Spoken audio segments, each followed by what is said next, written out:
গল্পের নাম অতসী। লিখেছেন আজিজ। গল্প পাঠে আমি রমা।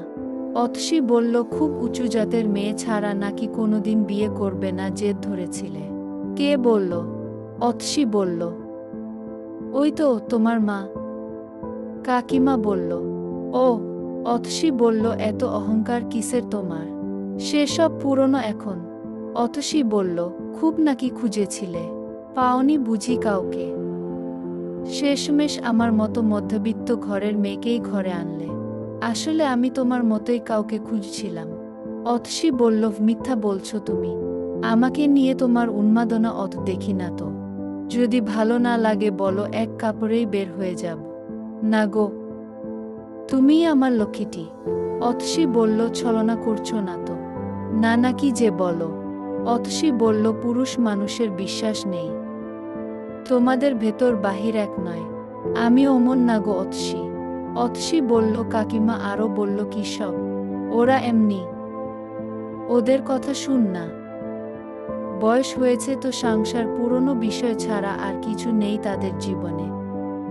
তুমি তো পার অবসর সময়ে একটু বইপত্র পড়তে। সারাক্ষণ ওদের সাথে মিশলে তো বুড়ি হয়ে যাবে। অতসী বলল, মিশব না বলছো? সারাক্ষণ কেন? অতসী বলল, তাতে কি? ওরা নিশ্চয় জানতে চায় আমি কেমন। আমাকে কেমন লাগে তোমার? রাত্রিরে কি করি আমরা? আমাদের বাচ্চা হবে তো? অতসী বলল, বলে তো। তুমি কি সব বলে দাও? অতসী বলল, না না, ও সব গোপন বিষয় কি বলা যায়? তাই বলছি, সারাক্ষণ ওদের সাথে না মিশলেই হলো। অতসী বলল, তারাই তো ডেকে নিয়ে গল্প করে, পান বানিয়ে দিতে বলে। পান খাচ্ছ তুমি? অতসী বলল, ছোট কাকিমা জোর করে দুটো খাইয়েছে। তুমি যে কি করো না। অতসী বলল, কি করব? ঘরেই তো থাকি। বিকেলে আমাকে সাথে নিয়ে যেও। শুনছি তুমি নাকি রোজ রেল ব্রিজে যাও। আচ্ছা, নিয়ে যাব আজ। আর তুমি পান্নু খেয়ে না। তোমার জন্য চকলেট নিয়ে আসব। অতসী বলল, আচ্ছা।